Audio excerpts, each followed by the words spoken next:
Donc, on va passer 45 minutes ensemble sur le sujet en fait, des médias sociaux. Comment on peut réfléchir à votre stratégie médias sociaux et gagner en efficacité en fait, avec les moyens qui sont à notre disposition en 2024.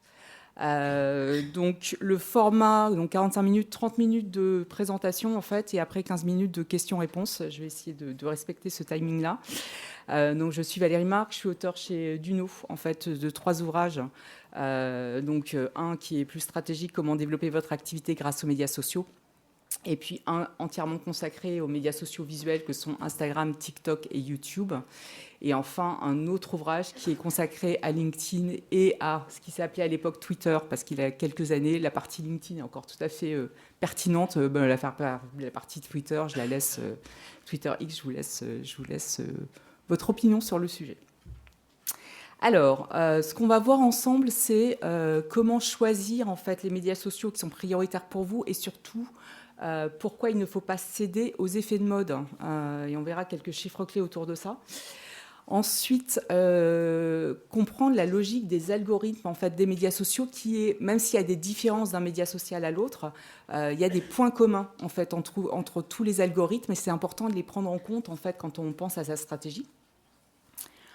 On verra dans un troisième temps le rôle que peuvent avoir les ambassadeurs et même les influenceurs quand on est une petite entreprise, en fait, comment on peut travailler avec eux. Et enfin, on verra des stratégies de paye, donc d'achat média qui peuvent être pertinentes. La présentation, en toute fin de présentation, évidemment, je vous le dis à la fin, je vous donnerai les moyens en fait, d'obtenir la présentation si vous le voulez. Si vous voulez prendre des photos pendant la présentation, il y a zéro problème, évidemment, en fait. Alors, les médias sociaux prioritaires pour vous. On a tous, ça fait des années qu'on nous bassine avec Facebook, c'est complètement has-been. Qui a entendu cette phrase? Facebook, c'est complètement has-been. TikTok, c'est trop bien parce que tout le monde est sur TikTok. Voilà, toujours la même chose. En fait, ce n'est pas tout à fait le reflet de la réalité, dans la mesure où, en France, donc ça, ce sont des chiffres de début d'année, Facebook reste le média social le plus utilisé. Est-ce que je vais vous inviter à aller tout de suite sur Facebook? Non, mais néanmoins, ça permet de relativiser un petit peu les discours ambiants.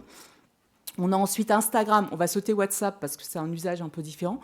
On a ensuite Instagram qui arrive, Snapchat qui s'est maintenu en France assez curieusement, mais quand vous voyez les usages de Snapchat, notamment chez les jeunes et les adolescents, c'est un usage de messagerie instantanée très souvent. Juste derrière, on a TikTok, où on est vraiment sur de la vidéo en ligne. Et puis ensuite, tout en bas, on a LinkedIn, mais LinkedIn, on n'est que sur un usage professionnel. Donc ce slide-là, il est vraiment pour un peu dépassionner en fait tout ce qu'on peut entendre sur les médias sociaux. Là où ça se complique, c'est que dans cette même étude, ils ont posé la question de quel est le média social que vous préférez. Facebook continue à arriver en tête, mais Facebook arrive en tête pour 23% des répondants. D'accord ? Donc ça veut dire que le silver bullet du média social qui va me permettre absolument d'atteindre toutes mes cibles n'existe pas en fait. Au même titre que la stratégie digitale qui va me permettre d'atteindre tout le monde n'existe pas. On est face à un millefeuille de dispositifs. D'où l'importance en fait de choisir les médias qui sont intéressants ou prioritaires pour vous, parce qu'autrement vous allez vous éparpiller, vous allez perdre énormément de temps en fait. À cette question, quel média choisir ? En fait, le média qui va être pertinent pour vous, c'est le média qui est réellement utilisé par votre cible de communication. Donc, en d'autres termes, il faut faire un travail préliminaire sur vos cibles de communication, sur vos prospects, sur vos clients actuels, de manière un peu à les cerner. Et ça, c'est vraiment un travail qui, en plus, va vous servir sur plein de dimensions de votre business, en fait. Exercice qu'on fait souvent en début, en création d'entreprise, ça mange pas de pain de le faire aussi quelques mois ou quelques années plus tard, une fois qu'on a lancé, parce que les choses bougent en fait, bien évidemment, puis on apprend à mieux connaître nos clients et on peut avoir des shifts en fait de clientèle. Donc, premier point, un vrai travail de segmentation. Donc là, on est des petites boîtes. On a intérêt à aller sur des micro-segments plutôt que d'essayer d'aller sur des gros segments. En d'autres termes, quand je pose la question à des entrepreneurs, puis je leur dis vos produits, vos services, ils s'adressent à qui? Alors, à tout le monde, ok, au grand public, Ok, mais ça fait vraiment beaucoup de monde, hein. Le grand public en France, c'est 66 millions de personnes, donc ça fait un paquet de personnes. Bah, on a tout intérêt, quand on est une petite boîte, en fait, à prendre un tout petit segment qui peut être défini par une géographie, qui peut être défini par une tranche d'âge, qui peut être défini par des centres d'intérêt et qui peut être défini par un cumul de tous ces points-là, en fait. Donc c'est vraiment le premier travail qu'on va faire, c'est définir nos cibles. Et après, à nos cibles, et donc on peut en avoir plusieurs, évidemment. Certains d'entre vous, par exemple, ont peut-être une offre qui s'adresse à un sous-segment du grand public et une offre qui s'adresse à certains professionnels également. On peut avoir ce cas de figure. Certains d'entre eux, est-ce qu'il y a des slasheurs dans la salle, des gens qui ont deux activités complètement différentes? Ouais, donc parfois on en a plus. Là, pour chaque activité, on va se poser la question, en fait, hein, aussi. Donc ça, on pose la question de quel est le média social que vous utilisez quotidiennement. Ce n'est pas où vous êtes inscrit. En moyenne, les Français sont inscrits sur 6 médias sociaux, en fait. Donc c'est vraiment ceux que vous utilisez quotidiennement et ceux que vous préférez, en fait. Et donc on pose la question, en fait, et ne pas hésiter à le faire. Et puis, après, on va se limiter, parce que vous avez plein de choses à faire, en fait, dans une journée. Donc là, ce qui va être important, c'est de ne pas se disperser, en fait. Le dernier point qui est important dans cette partie, qui est plus comment j'établis ma stratégie, c'est qu'en fait, on a plusieurs manières d'exploiter les médias sociaux. Donc si par exemple Instagram est pertinent pour vous, en fait vous allez vous dire ok, ça vaut le coup pour moi de créer mon propre compte Instagram. Alors cette matrice que vous voyez à l'écran, c'est ce qu'on appelle la matrice POEM. C'est une matrice qui est utilisée aussi pour écrire une stratégie médias sociaux, en fait. Et quand vous utilisez la matrice POEM, une fois que vous avez dit bon ben ok, mon média prioritaire, c'est Instagram, par rapport à ma cible prioritaire et mon objectif est X, hein, comme dans toute bonne stratégie de communication. Vous sortez en fait la matrice POEM et c'est un peu votre checklist de est-ce que j'ai oublié des choses et est-ce que j'ai tout envisagé, en fait. Donc, la première question qu'on se pose, j'ai une cible, Instagram est pertinent pour ma cible, donc je vais assez naturellement me dire, il faut que je crée mon compte sur Instagram, ou il faut que je crée un compte sur Instagram pour mon entreprise. Donc ça, c'est ce qu'on appelle le shared media. Et ce mot de shared, il n'est pas anodin. C'est-à-dire que quand vous êtes sur Instagram, ben vous partagez cette présence, cet espace, vous la partagez bien évidemment avec votre audience qui peut réagir à vos publications, donc qui fait un peu de la co-animation avec vous, hein, parce qu'ils vont réagir, vous allez leur répondre, etc. Donc c'est un lieu d'échange. Donc il y a effectivement les prises de parole qui peuvent être faites sur votre compte. Et puis l'autre point qui est essentiel, c'est de se souvenir que quand j'ai un compte Instagram, il appartient à Instagram, il appartient à Meta. Donc si demain, ce qu'ils font régulièrement, ils changent l'algorithme en fait d'Instagram, ben, je peux perdre beaucoup de visibilité, par exemple. D'accord ? Ou ils peuvent rajouter de nouvelles fonctionnalités. Donc toujours se souvenir en fait de cet espace qui est, même s'il m'appartient, il est partagé avec d'autres en fait, et notamment avec la plateforme. Ma stratégie fait sens sur Instagram. Je vais pouvoir me poser la question de est-ce que ça vaut le coup de temps en temps ou de manière régulière de faire de l'achat média. Donc c'est vraiment la deuxième question, la deuxième manière d'utiliser en fait un média. Certaines entreprises, en fait, y compris de très grosses entreprises qui veulent concentrer leurs efforts, vont par exemple par rapport à des plateformes comme TikTok dire avoir une présence sur TikTok au nom de l'entreprise ne fait pas sens. En revanche, faire de l'achat média sur TikTok fait sens. D'accord ? Donc, donnez-vous la liberté aussi, par rapport à certains médias sociaux, à vous dire le shared va me prendre beaucoup de temps parce qu'il va falloir que je produise du contenu régulièrement pour animer mon espace. Mais par ailleurs, si je n'ai pas envie de l'animer autant, je peux compenser en fait, avec un peu de paid. Troisième bulle, ce qu'on appelle le earned media. Donc le earned media, dans le monde traditionnel, c'était les retombées presse. Donc c'était les gens qui parlaient de nous, en fait. Beaucoup les journalistes, ça pouvait être le bouche à oreille en fait, de mes clients. Transporté dans l'univers des réseaux sociaux, c'est tout ce que peuvent dire sur moi, sur mon entreprise, sur mes produits, sur mes services, les collaborateurs de l'entreprise quand j'en ai, mes partenaires quand je travaille beaucoup avec des partenaires extérieurs à mon entreprise, mais avec lesquels je collabore de manière régulière, mes clients ambassadeurs, les fans de mes espaces et aussi les influenceurs vont être dans cette partie-là. Alors, souvent, vous me dites, les influenceurs, on est d'accord, mais Valérie, 2024, les influenceurs, on les paye. Pas systématiquement. Donc, effectivement, cette bulle de earned, vous voyez qu'il y a un recoupement avec le paid, parce que parfois, on fait effectivement quelque chose qui est proche de l'achat média, mais ce n'est pas systématique du tout. On peut travailler avec des influenceurs, notamment des petits influenceurs qu'on appelle les nano-influenceurs, sans nécessairement acheter la prestation. Et puis, le own media, c'est le média qui m'appartient. Donc, parfois, ça en fait, je vais me poser la question de Instagram, les photos que je mets sur mon Instagram ou les Reels, est-ce qu'il y a moyen, en fait, est-ce que ça peut m'aider à animer mon site internet, est-ce que je peux utiliser ma newsletter pour promouvoir mon compte Instagram, etc. Donc, vous pensez aussi à vos propres espaces médias sociaux. Voilà pour la partie un peu, on établit notre stratégie. Et on va passer, parce qu'une fois qu'on va rentrer dans le shared, et dans le shared, en fait, notre enjeu prioritaire, c'est que les publications qu'on va partager sur notre espace soient vues. Et là, on va voir que c'est pas... qui anime son propre... Qui est déjà sur les médias sociaux pour l'entreprise, pour son entreprise?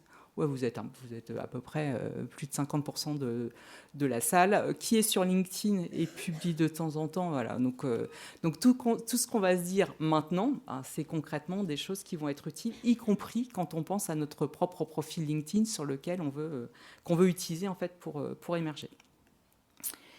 Donc mettons-nous dans la tête du petit robot en fait de tous les médias sociaux. Hop. De tous les médias sociaux et on va voir comment il réfléchit. Et en fait, le robot, il est au service de son maître. Et son maître, c'est Meta pour Facebook et Instagram, c'est LinkedIn pour LinkedIn, etc., etc. Et en fait, ce que veut le maître, c'est vendre de la publicité, puisqu'on est sur des modèles publicitaires. Pour vendre de la publicité, pour avoir beaucoup d'espace publicitaire, il faut que les gens passent le plus de temps possible sur la plateforme. Donc ça, c'est la première contrainte que prend en compte en fait l'algorithme. Donc il va donner une prime au contenu qui fait passer beaucoup de temps sur la plateforme. Et puis l'autre point, la spécificité en fait de l'achat média sur les réseaux sociaux, c'est que c'est un achat média qui est drivé souvent, de plus en plus, et avec l'IA ça va être encore pire, qui est drivé par la connaissance de chacun d'entre nous en fait, de ce que l'on aime, de ce que l'on n'aime pas, les thématiques, les types de contenus, les comptes auxquels on va réagir en fait. Donc ce que veut faire l'algorithme, en fait, il donne une prime aux publications qui font réagir, qui créent ce qu'on appelle de l'engagement. Et l'engagement sur les médias sociaux, alors au début, on avait l'habitude de dire l'engagement, c'est les likes, les commentaires, les partages et les clics. C'est plus compliqué que ça maintenant, parce que dans la mesure où, déjà, quand on clique sur le enregistrer, ça fait partie en fait de l'engagement, bien évidemment. Quand on l'envoie à quelqu'un, ça fait partie de l'engagement. Quand on passe beaucoup de temps sur une publication parce qu'on est en train de la lire, ça fait partie de l'engagement. En fait, en tout cas, c'est pris en compte. Ça n'apparaît pas dans les statistiques, mais c'est pris en compte par l'algorithme. Donc, en fait, l'algorithme, il veut vraiment que vos publications, elles soient sticky, en fait, qu'on ait envie de rester dessus, en fait. Ce qui veut dire pour nous que la course aux fans, c'est terminé. On ne va pas se focaliser là-dessus, en fait. Et on n'a vraiment pas intérêt à se focaliser là-dessus, dans la mesure où, quand on regarde les taux d'engagement, donc là on est sur Facebook, les taux d'engagement moyens selon la taille en fait le nombre d'abonnés en fait aux pages. Quand vous êtes sur une page qui a moins de 10 000 fans, le taux d'engagement moyen il est à 0,6. Quand on est sur une page qui a plus de 100 000, on tombe à 0,09%. Alors c'est simple, Facebook dit aux pages qui sont des grosses pages, vous n'allez pas bénéficier de publicité gratuite. Si vous voulez que vos publications soient visibles, sponsorisez-les en fait. C'est tout simplement la raison aussi pour laquelle c'est mis en place sur les plateformes. Donc vraiment, on se détend en fait sur le nombre d'abonnés. Alors évidemment, si on en a 10, c'est un peu problématique, mais quand vous commencez à atteindre un plateau dans votre nombre d'abonnés, en fait, c'est vraiment pas ce qu'il va falloir travailler. Il va falloir travailler la qualité en fait de la relation que vous avez avec ces abonnés. L'autre chose à prendre en compte, c'est que vous passez en moyenne vous faites 227 mètres sur votre mobile par jour. Donc l'enjeu que l'on a tous quand on communique sur les médias sociaux, c'est de se faire arrêter ce scroll. C'est vraiment... et ça va souvent être fait par les éléments visuels, évidemment, en fait. Alors, maintenant qu'on a compris les enjeux, c'est comment on fait, en fait. Donc, le premier point, c'est ce que vous allez faire, c'est choisir les thématiques de publication qui sont intéressantes pour votre cible. Donc là, on est dans un exercice de communication qui est à l'inverse de ce qu'on a eu l'habitude de faire sur la com, qui est, moi j'ai un message prioritaire, je vais le pousser vers une audience à travers de l'achat média. Si on fait ça sur les médias sociaux, ça ne fonctionne absolument pas. Sur les médias sociaux, ce qui fonctionne, c'est qu'est-ce qui intéresse ma cible. Alors, ce qui intéresse ma cible, ça peut être ce qui l'a fait se questionner, ce qui l'enchante, ça peut être beaucoup de choses, mais on a vraiment un discours et un travail qui est orienté vers notre cible de communication. Donc, on a un premier travail qu'on fait, qui est de définir ce qu'on appelle la persona, donc un peu le profil de la cible, et on peut le faire sur plusieurs cibles. En fait, on est vraiment sur des micro-cibles là, et l'intérêt de ça, c'est vraiment de se mettre dans la tête de notre cible. Donc là, j'ai fait l'exercice, en fait, pour un masseur équin, par exemple, où elle va se mettre dans la tête de l'une de ces typologies de cibles qui va avoir un certain profil et surtout qui va se poser certaines questions, qui va avoir ce qu'on appelle les points de douleur, les pain points en fait, et qui va avoir aussi des choses qui l'enchantent. Donc on rentre dans la tête d'une cible particulière.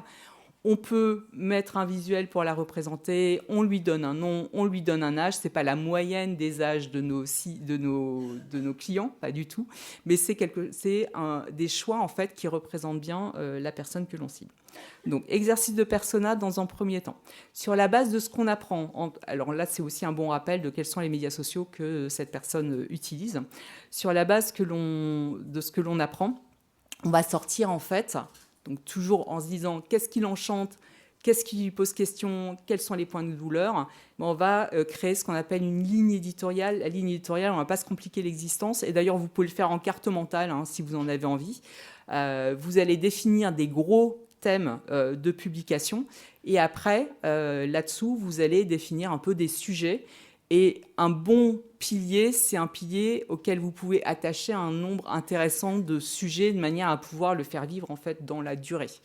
Alors, la ligne éditoriale, vous pouvez la faire évoluer dans la durée, en fait, évidemment. Mais en tout cas, c'est intéressant de se poser la question. Donc, par exemple, si je reprends mon master équin, on a peut-être un pilier qui est comment préparer mon cheval pour une compétition. Pilier dans lequel on va parler évidemment du massage en fait de l'animal en préparation, etc. Mais aussi on peut parler de c'est quoi la bonne nourriture. On va faire un partenariat avec un autre compte Instagram, si c'est sur Instagram, qui va pouvoir donner des conseils également. Donc on va nourrir en fait ce pilier avec des sujets et vraiment en se posant à chaque fois la question de est-ce que ce pilier-là intéresse mon audience ? Et dès qu'on est sur des piliers qui répondent vraiment ou à l'enchantement ou à la douleur, on a gagné en fait. Et après, il faut livrer. Donc ça, c'est vraiment un point important. Ensuite, donc là, on a fait le travail de préparation. Ensuite, l'enjeu, c'est de créer des publications qui sont des publications engageantes. Donc un exemple tout bête, si sur un média social, y compris LinkedIn, je mets plusieurs visuels de photos, c'est mieux qu'un, parce que quand je mets plusieurs photos, les gens, c'est assez pavlovien, pavlovien, on va dire. Ils vont d'une photo à l'autre, et à chaque fois qu'ils cliquent, c'est un engagement qui est enregistré par la plateforme comme un signe d'intérêt. Donc, dès qu'on pense au robot, on se dit plutôt que de poster une seule photo, ça vaut le coup pour moi de poster plusieurs photos. Évidemment, je vais mettre en premier la photo la plus impactante parce que moi, mon enjeu, c'est qu'ils aient envie d'en découvrir d'autres en fait par la suite. Je peux mentionner, donc sur toutes les plateformes, maintenant, on a intérêt à mentionner des personnes qui sont liées en fait au sujet. Alors attention aux mentions sur LinkedIn, parce que parfois on voit des espèces de guirlandes de mentions, parce qu'on se dit qu'en mentionnant un maximum de personnes, il y en a bien une qui va avoir la pitié et qui va réagir à ma publication. Donc ça, il faut vraiment bannir, parce qu'en fait, évidemment, LinkedIn l'a complètement intégré. Et l'algorithme de LinkedIn, quand vous avez plus de 3 mentions, et surtout si ces mentions ne réagissent pas, en fait, votre publication va être pénalisée. Donc là ça devient complètement contre-productif, en fait. On rajoute un appel à l'action. Depuis les débuts du web, quand on demande à l'internaute de faire quelque chose, il y a plus de chances pour qu'il le fasse que si on ne lui demande pas, en fait. Donc n'hésitez pas, partagez votre expérience. Vous avez un exemple, dites-le. Qu'est-ce que vous en pensez? N'hésitez pas à mettre en fait un appel à l'action à la fin. Alors, il n'y a pas 100% des gens qui ont vu la publication qui vont réagir, mais certains vont le faire. Et évidemment, votre rôle là, c'est e-commande, vous commentez, en fait, de commencer à rentrer dans un dialogue, parce que là aussi, l'algorithme adore, puisque quand les gens font ça, ils passent du temps sur votre publication, en fait. Donc, votre publication est bien notée. On publie quand l'audience est en ligne. Donc, sur Instagram, par exemple, et sur Facebook, vous pouvez voir à quel moment de la journée votre audience, en fait, est en ligne. Sur LinkedIn, il y a des horaires un peu qu'on continue à privilégier, donc on est plutôt sur des jours ouvrés. Le matin avant 9h. Donc on évite, sur LinkedIn, on évite les moments où les gens sont en réunion en fait. Donc le matin avant 9h, l'après-midi, en fin de journée après 17h30 et à l'heure du midi et plutôt sur les jours ouvrés. Après, une fois que vous avez testé en fait ces créneaux-là, vous pouvez tester d'autres créneaux. Donc parfois, vous avez un réseau qui réagit très bien le dimanche après-midi par exemple. Ça, il suffit de le tester. On respecte les codes du média qu'on utilise quand c'est un média prioritaire. Donc, il faut apprendre en se faisant l'œil, en regardant en fait les publications qui fonctionnent bien sur Insta, sur LinkedIn, sur Facebook. On va regarder un petit peu en fait ces publications-là et il faut vraiment publier dans les codes de la plateforme. Donc là, il y a un travail préliminaire qui va être important. Et puis, on apprend en faisant aussi, en fait. Parce que vous allez regarder les statistiques, vous allez vous rendre compte que tel type de publication sur un certain thème fonctionne particulièrement bien. Et dernier point, vous vous souvenez, l'algo, il veut en fait que vous restiez dans la plateforme. Donc, dès que vous partagez un lien vers l'extérieur, en fait, vous dites à l'internaute de sortir de la plateforme. Ça, ils ont horreur de ça. Alors, sur Instagram, c'est pas possible, sauf quand vous êtes en story. Sur LinkedIn, c'est vraiment à éviter au maximum. Après, parfois, vous y êtes contraint et ça fait partie du jeu. Hein. Mais sachez que quand vous le faites, vous incitez en fait à sortir et ça c'est à éviter. Troisième principe, en fait, quand on est sur les médias sociaux, et ce qui est pris en compte là aussi par l'algorithme, en fait, j'adore cette phrase, parce que évidemment, en social, en anglais, il veut dire deux choses. C'est « If you don't want to be social, don't use social media ». Donc, si vous ne voulez pas être sociable, n'utilisez pas les médias sociaux. On entend souvent sur LinkedIn, je ne suis pas très active parce que je ne publie pas. En fait, on peut être très actif sur LinkedIn en s'intéressant aux autres, en fait, en commentant leurs publications, en leur envoyant un message, leur envoyer un lien, en fait, particulièrement intéressant pour eux. Donc, surtout, je vous encourage, en fait, à regarder vraiment votre présence sur les médias sociaux, y compris les médias sociaux prioritaires, à prendre en compte le fait qu'on est dans un rapport à l'autre, en fait. Ce qui va aussi nous distinguer assez rapidement de l'IA, en fait, ce point-là aussi. Donc, on va vraiment le prendre en compte. Alors, être sociable sur les réseaux sociaux, c'est être sociable avec d'autres comptes, à tel point que, par exemple, sur TikTok, TikTok parle de bon citoyen TikTok, et le bon citoyen TikTok, c'est celui qui va s'intéresser à d'autres comptes avant de publier, par exemple. Et TikTok observe. Donc, observe ce qui s'est passé avant que vous ne publiez. Donc, vraiment, l'intérêt qu'on porte à l'autre est primé. Et puis, évidemment, sur votre compte, ça veut dire que quand j'incite aux commentaires, je ne fais pas ce que j'appelle du post and run. Donc, je poste mon truc et après, je continue ma journée. Non. En fait, je fais le service après-vente. Donc, je vais poster, effectivement, je vais partager ma publication. Mais après, je vais revenir, je vais regarder mes notifications, en fait. Et puis, je vais voir si c'est commenté. Je vais commenter à nouveau. Y compris pour dire merci, quoi. En fait, dans certains cas, on n'a pas grand-chose d'autre à rajouter, mais c'est déjà un point important. Répondre aux messages reçus, évidemment, voilà. Et pour aller plus loin, quelques astuces. Créez-vous un référentiel de visuel. Donc ça aide toujours, en fait, à progresser. On est vraiment dans cette logique-là. Et puis, dernier point, varier les formats, quels que soient les médias sociaux. Donc, il y a toujours des formats phares, mais n'hésitez pas, ne faites pas que le format phare. Donc, sur Instagram, en 2022, tout le monde faisait des Reels parce que l'algorithme adorait les Reels.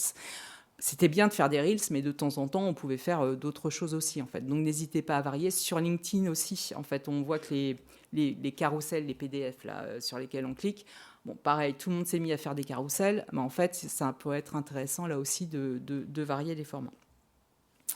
toujours exploiter la dernière fonctionnalité de la plateforme. Quitte à ce que cette fonctionnalité, enfin, parfois les plateformes décident de les laisser tomber en fait après quelques temps, mais en tout cas ça vaut vraiment le coup de les exploiter parce qu'il y a une prime en fait. Quand Instagram, en réponse à TikTok, a lancé les Reels, c'est pour ça que l'algorithme a favorisé les Reels en fait, hein, tout simplement.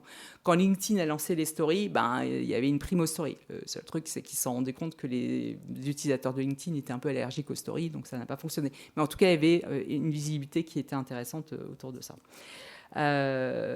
Éviter d'utiliser une solution tierce autant que faire se peut, d'utiliser une solution tierce pour publier, parce que là aussi c'est détecté par les médias, comme ils veulent qu'on reste dans leur univers, ils n'aiment pas ça en fait. Donc les buffers par exemple, qui est une solution qui est utilisée, Agora Pulse ou de suite, il faut éviter. Bon, après parfois on y est contraint et vous savez qu'en fait que vous allez avoir un peu moins de visibilité à cause de ça. Et puis analyser les statistiques en fait. Donc pas le chiffre brut, on va se construire un tableau de bord avec nos chiffres, mais comme on est en compétition avec nous-mêmes, là, on va surtout regarder quelles sont les publications qui fonctionnent bien, quelles celles qui ne fonctionnent pas, et bâtir des hypothèses en fait pour progresser. Voilà pour la partie shared, en fait, donc nos espaces sur les médias sociaux. Maintenant, on va voir comment on peut utiliser l'ambassadeurat et l'influence. Donc ce qu'on appelle le earned media. Donc l'influence, on va plutôt, parce qu'en général quand on a une petite boîte, on n'a pas nécessairement envie de brûler des budgets en fait sur des influenceurs. Donc là on va voir ce qu'on peut faire en fait au-delà de l'achat média. Donc je vais juste vous donner quelques exemples.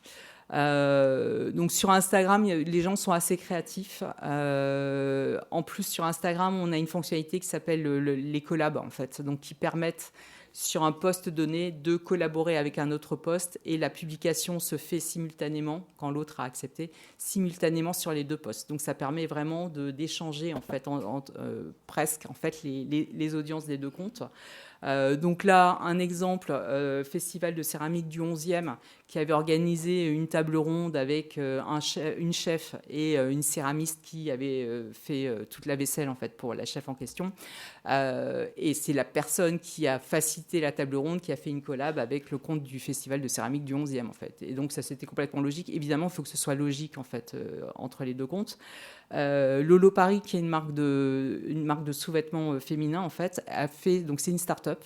Ils ont un concept qui est vraiment intéressant, et en fait eux dès le début ils ont commencé donc parce qu'ils baignaient dans l'univers des start-up, ils ont commencé à faire des collaborations. Ce qui est très intéressant parce que je les avais interviewés en fait pour l'un des livres, et en fait ce qu'ils ont dit clairement au début, ils acceptaient tout, donc parce que ils voulaient un maximum de visibilité, et puis assez rapidement ils se sont rendus compte qu'en fait c'était bien d'avoir en face de nous un partenaire qui en était au même niveau en fait de développement de son compte. Alors là on regarde un peu le nombre d'abonnés, mais aussi l'engagement en fait et la cohérence par rapport à qui on est, bien évidemment, parce que c'est pas faire des partenariats pour faire des partenariats. Autre manière en fait de collaborer. Donc là c'est un exemple intéressant parce que ça prenait les codes des séries en fait, les crossovers en fait, quand il y a une star qui est invitée d'une série dans l'autre série. Et là c'est une illustratrice qui a travaillé avec une formatrice en écriture, et en fait elles ont fait à un moment un crossover, et là c'était à travers les newsletters, donc c'était intéressant. Donc elles annonçaient sur leur compte Instagram respectif que dans leur prochaine newsletter il y allait avoir pour l'une l'interview en fait avec des conseils pratiques de la personne qui faisait les ateliers d'écriture, et pour l'autre en fait un témoignage sur le travail et des dessins en fait, sur le travail de dessin. Donc c'est un format qu'on voit peu, mais c'est intéressant en fait d'y réfléchir. Quand parfois vous pouvez être contacté, alors j'ai mis des exemples d'hôtels parce que les hôtels régulièrement sont contactés par des influenceurs et des influenceuses voyage pour rester gratuitement chez eux. Au début ils ont le même point que Lolo Paris, c'est-à-dire qu'ils acceptent tout et se rendent compte assez rapidement qu'en fait le retour sur investissement n'est pas toujours là en fait. Donc moi, ce que je vous conseille par rapport à ça, si vous êtes dans le business, enfin, vous êtes contacté dans ce cadre-là, soyez clair sur les contreparties. Donc, n'hésitez pas à avoir vraiment... n'ayez pas honte, en fait, de dire, OK, d'accord. Après avoir analysé le compte, en fait, on va se mettre d'accord sur un nombre de stories, un nombre de publications quand c'est sur Instagram. Et on peut également leur demander à la fin les résultats. Donc, et tu me fais, ou vous me faites des captures d'écran, en fait, du nombre d'impressions et de l'engagement qu'il y a eu sur les publications. Au pire, ils disent non. S'ils disent non, ça en dit long aussi sur la volonté de collaborer avec vous, en fait. Pour les clients ambassadeurs, comment est-ce qu'on peut créer de l'engagement? On pose des questions et on pose des questions, on écoute les réponses. C'est-à-dire qu'on pose des questions pour avoir un moment de vérité, en fait. Donc là, architecte d'intérieur, en fait, ce qu'elle fait de temps en temps, c'est qu'elle demande à l'audience de lui poser une question à laquelle elle répond vraiment, en fait. Et donc là, c'était par rapport à un cas de figure particulier. Donc il y avait un Reels avec des photos d'ambiance avec des couleurs très différentes. Et puis elle demandait à l'audience de choisir la couleur en s'arrêtant en fait sur le Reels et de poser une question en fait par rapport à leur problématique. Et elle prenait le temps de vraiment répondre en fait, de vraiment donner un conseil par rapport à la question qui était donnée. Dans le même esprit, co-création de produits, ce qu'on peut voir en fait sur certaines marques. Donc là, on a Asphalt qui est une grosse marque maintenant en fait, mais qui est vraiment une marque native en fait des médias sociaux. Ils font de la co-création de temps en temps. Ils se prennent parfois des commentaires en disant j'aime pas du tout pour les raisons suivantes. Là, ce qui était intéressant, parce qu'ils disent aussi, sont très conscients de l'environnement dans une industrie qui n'est pas du tout, en fait. Donc, pour eux, c'est un marqueur fort, en fait, de leur identité. Et donc, la personne qui leur dit, moi, je suis pas emballée, puis en plus, je vais pas vous acheter tout parce que mes placards sont déjà pleins, quoi. Et donc là, immédiatement, ils disent, on loue votre démarche, puisque c'est notre manière de penser, en fait.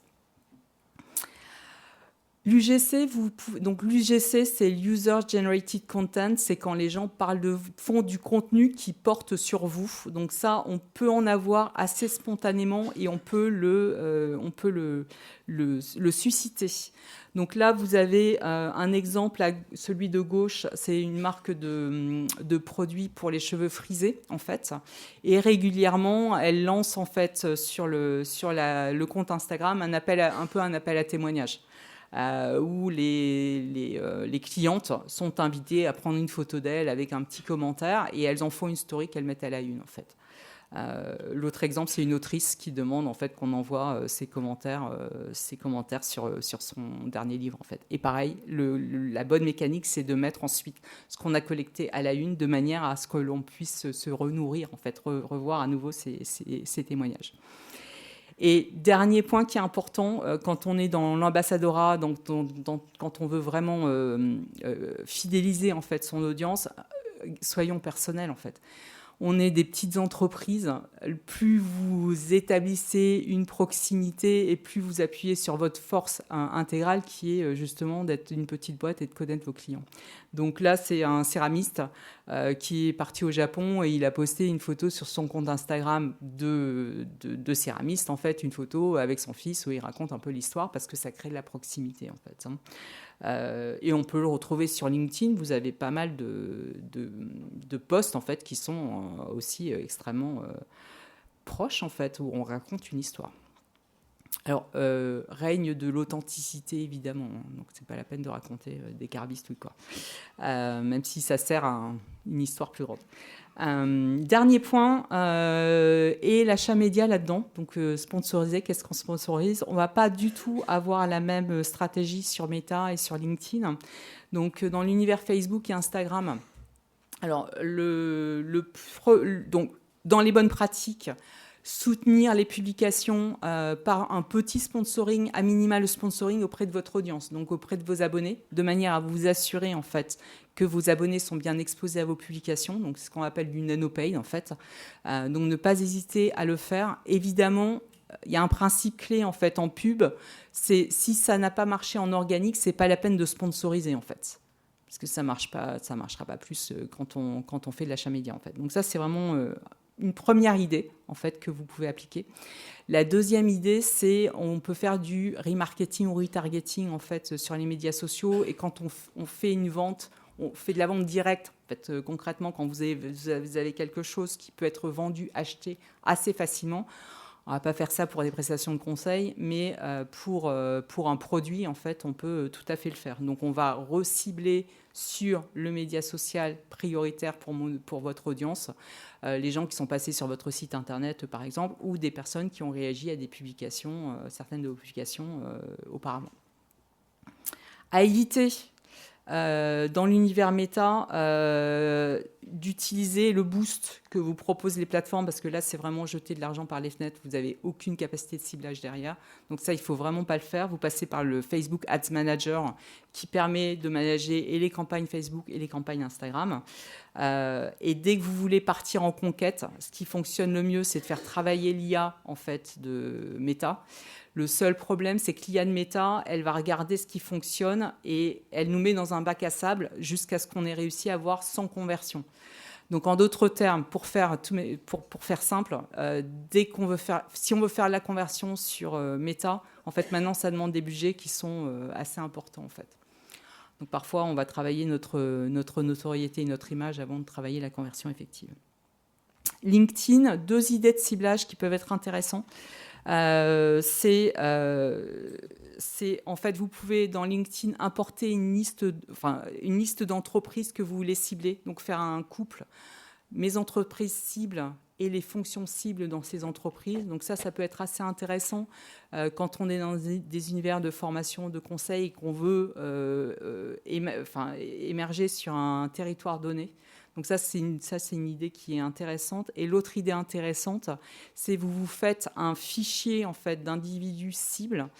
Alors, pour avoir ce fichier d'individus cibles, comme LinkedIn nous demande leur prénom et leur nom, le nom de l'entreprise et l'adresse email, en fait, ce que vous avez intérêt à faire, c'est les demander en contact d'abord, mais regardez dans tous les contacts que vous avez, récupérer en fait ces informations. Donc c'est assez fastidieux. Donc on en fait 5 par jour pendant une durée donnée, où on le délègue à un ado qui a besoin d'argent de poche. Enfin c'est l'autre option. Mais concrètement, en fait vous créez ce fichier et ensuite vous pouvez l'importer dans LinkedIn pour les cibler avec de la publicité en fait. Donc c'est assez efficace quand on fait ça parce que ce sont des personnes qu'on a choisies à la main en fait.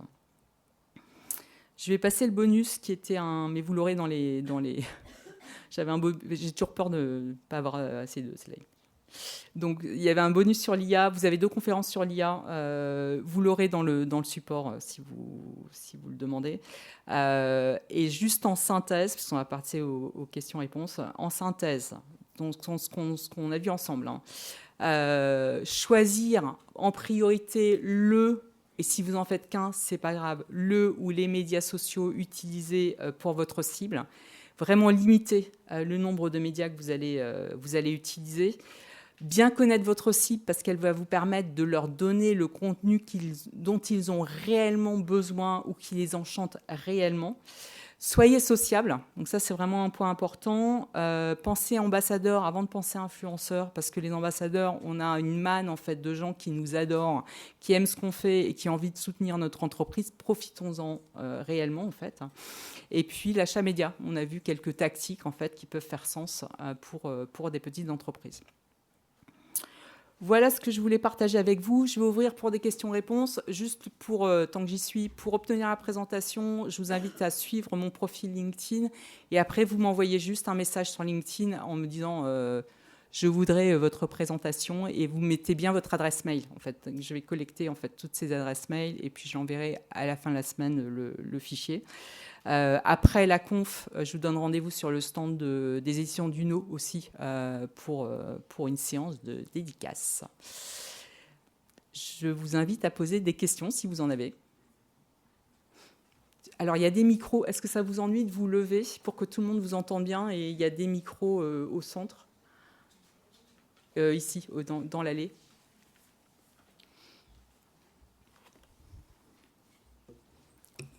Alors, j'avais une question sur la ligne éditoriale. Oui. Déjà, félicitations pour la présentation. Merci. Que j'ai vu des éléments que je ne connais pas, par exemple le traitement, la source. Ah oui, sur le tableau, en fait. Oui. Alors, sur le tableau, on définit bien les piliers. Déjà, on peut en avoir 4-5 des piliers, donc des métathèmes en fait, de publication. On donne des sous-thèmes de publication. Et après, la source, c'est quand, par exemple, vous êtes sur LinkedIn et que vous vous dites « Ok, je voudrais m'inspirer, pouvoir rebondir sur des actualités sur tel sujet. » Si vous avez identifié des sources qui sont des sources pertinentes, ça vous permet de gagner du temps. Ce tableau-là, quand vous le renseignez, ça vous permet de gagner du temps, en fait, d'éviter la feuille blanche du vendredi pour la publication du lundi suivant, en fait. Donc, vous avez la source. Le traitement, moi, je mets par exemple des exemples que je peux avoir vu ailleurs. Je vais mettre le lien vers l'exemple, en fait. Et traitement, c'est quand j'ai donc reprendre le modèle Canva systématiquement. Parce que l'autre intérêt de ce tableau-là, c'est de pouvoir déléguer. C'est aussi ça, en fait. Donc, si vous avez un stagiaire, par exemple, ça peut vous permettre de déléguer facilement avec ce stagiaire-là. Donc, le traitement, si j'ai bien compris, c'est un lien vers une publication qui ressemble à cette ça peut être ou un exemple, ou ça peut être des commentaires sur utiliser tel modèle Canva, mettre systématiquement le logo sur le visuel, ou au contraire ne jamais mettre le logo, mettre tel hashtag par rapport à un pilier donné, en fait. Donc c'est toutes les informations supplémentaires qui vous permettent de gagner du temps. Donc là, il y a pas de, ce tableau-là, c'est un tableau de travail. Donc c'est vraiment tout ce dont vous avez besoin pour gagner du temps quand vous avez à publier et ou quand vous avez à briefer l'IA. Quand vous avez à écrire votre prompt, quand ce que vous mettez dans la partie traitement, vous pouvez aussi l'intégrer dans le prompt que vous allez utiliser. Petit truc. Ok, merci beaucoup. Merci. D'autres questions ? Oui.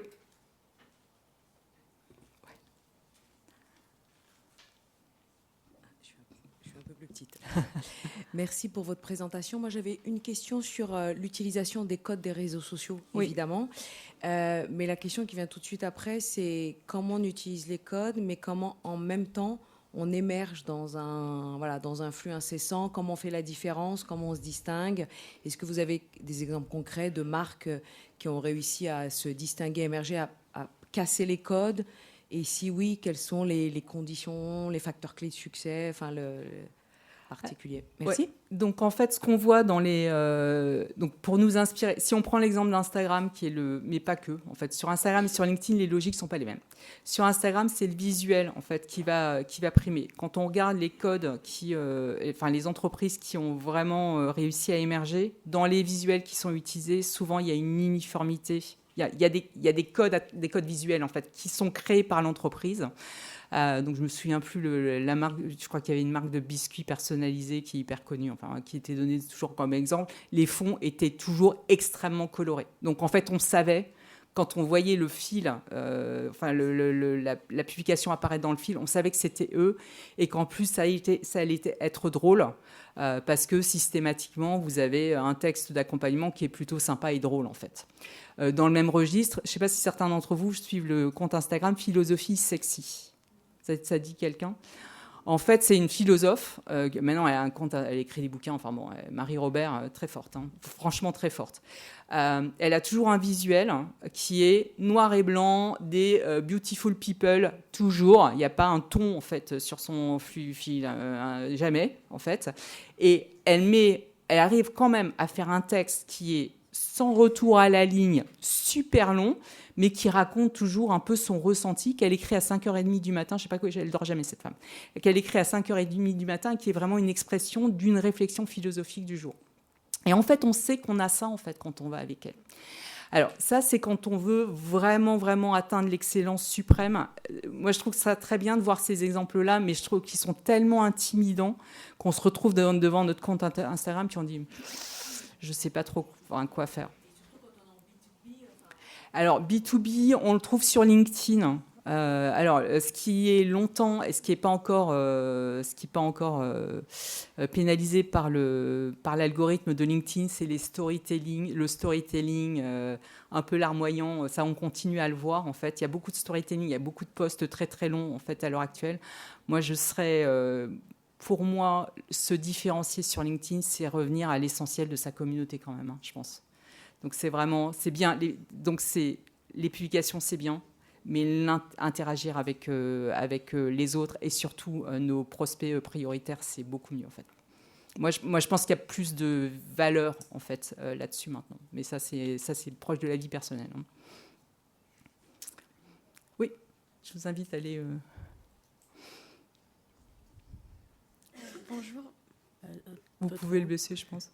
Merci pour votre présentation. Et par rapport à une de vos diapositives, vous avez dit produire des visuels engageants. Oui. Astuce, créez-vous un référentiel, texte, ton, élément visuel. Est-ce que vous pouvez donner un exemple concret? Ouais, en fait, moi, ce que je fais quand sur Instagram, sur LinkedIn, je fais des captures d'écran que je mets dans un. Donc, c'est vraiment tout ce qui m'inspire, en fait. Mais en fait, moi, je vous recommande vraiment de benchmarker un maximum de comptes parce que ça nous donne des idées. Donc, c'est vraiment ça.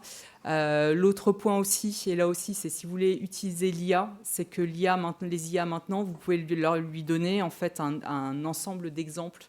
Donc vous faites un document, un PDF par exemple, avec un ensemble d'exemples que vous avez vus et que vous trouvez inspirants, où il y a des points communs, et l'IA peut travailler là-dessus aussi pour vous faire des propositions. Donc ça sert maintenant mais moi je me fais des captures d'écran où je fais des sauvegardes en fait dans la plateforme. Donc vraiment, et en me posant la question à chaque fois pourquoi j'aime ça. En fait, quand je suis en mode brainstorm, benchmark, c'est pourquoi je trouve cet exemple intéressant. Parce que souvent, on est un peu le réflexe du genou, c'est sympa, mais on ne s'est pas posé la question de pourquoi c'est sympa, en fait. Donc, quel est l'enseignement que je tire de cette publication-là ? Ça, c'est vraiment important. Et donc, après, ces points-là, on peut les remettre dans la ligne éditoriale dont on parlait tout à l'heure, le tableau, en fait. Quand il y a des exemples vraiment inspirants, je peux, par rapport à un type de publication, en fait, mettre certains exemples. D'autres ? Ouais. Bonjour, merci beaucoup pour votre présentation. D'après ce que je comprends, en fait, vous avez un conseil sur la fréquence de publication. J'entends qu'il faut être très présent, mais au-delà, c'est quoi ? C'est une publication par semaine, qu'est-ce que vous conseillez ? Notamment sur LinkedIn. Ouais, alors sur LinkedIn, voilà. Donc c'est déjà ça change d'un média à l'autre. Sur LinkedIn, à l'heure actuelle, 3 publications par semaine, c'est déjà très bien. Et en fait, il y a presque un retour, ça décroît, en fait, les performances décroît quand on publie plus de 3 fois par semaine en tant qu'entreprise. En tant qu'individu, vous pouvez un peu créer de l'engagement différemment, mais en tant qu'entreprise, c'est vraiment ce que l'on voit, en fait. Donc 3 par semaine. En fait, Et sur Instagram, c'est complètement différent, et TikTok, c'est différent. Donc vraiment, à chaque média social, on va avoir des différences. Instagram, c'est la régularité. Donc si vous dites « je publie tous les jours », je publie tous les jours. C'est pas j'ai plein de temps parce que je suis en train de créer et je publie tous les jours, et après, j'ai plus de temps et je publie 1 fois par mois. Donc là, on perd en fait le bénéfice. Ce qu'on fait tous. Voilà. Est-ce que c'est bon pour vous ? Oui, une dernière question. Et puis après vous pouvez... 2 dernières questions. Et après, on peut se retrouver au stand d'Uno, de toute façon aussi, en fait. Bonjour madame. Simple question, vous venez de parler de la fréquence. J'ignore si vous en avez déjà parlé lors de votre présentation. Quand ça concernerait de l'artisanat, de la construction et du coup de la présentation d'œuvres d'art créées de façon personnelle, la fréquence serait plutôt journalière et sur la qualité du travail proposé ? Après, c'est si vous serez sur Instagram. Oui. Si vous arrivez à tenir tous les jours, c'est bien. D'accord. Et en fait, sur Instagram, on pense publication et on pense story. Donc, publication, vous fixez le rythme qui est tenable pour vous. Les publications restent prioritaires sur Instagram, contrairement à ce qu'on dit beaucoup. D'accord ? Donc, c'est quand même l'espace qui va vous ramener le plus de visibilité. Néanmoins, des stories, là, il faut être présent tous les jours dans les stories. D'accord. Et donc, pour les publications, ça serait... si vous pouvez 1 fois par jour, c'est l'idéal. Après, si vous ne pouvez pas 1 fois par jour, si vous dites 3 fois par semaine, 3 fois par semaine, et vous vous tenez à 3 fois par semaine. Et vous connaissez le créneau horaire dans la journée ? Ça serait du 9 à 10h ou 16-17 ? Ça dépend. Non, ça dépend de votre audience à vous. Donc, dans les statistiques Instagram, vous avez cette information-là. Il faut regarder dans les stats pour votre communauté. Je me souviens d'avoir fait un stage, j'avais quelqu'un qui faisait une communauté de gamers. Lui, il postait à 10h du soir sur Facebook, tout le monde était on fire. Mais c'était parce que c'était des gamers et c'était... Voilà. Donc, il n'y a pas de règle, en fait. Il faut vraiment regarder l'audience. Merci beaucoup. Merci à vous. Et il y avait une dernière question, je crois, c'est ça ?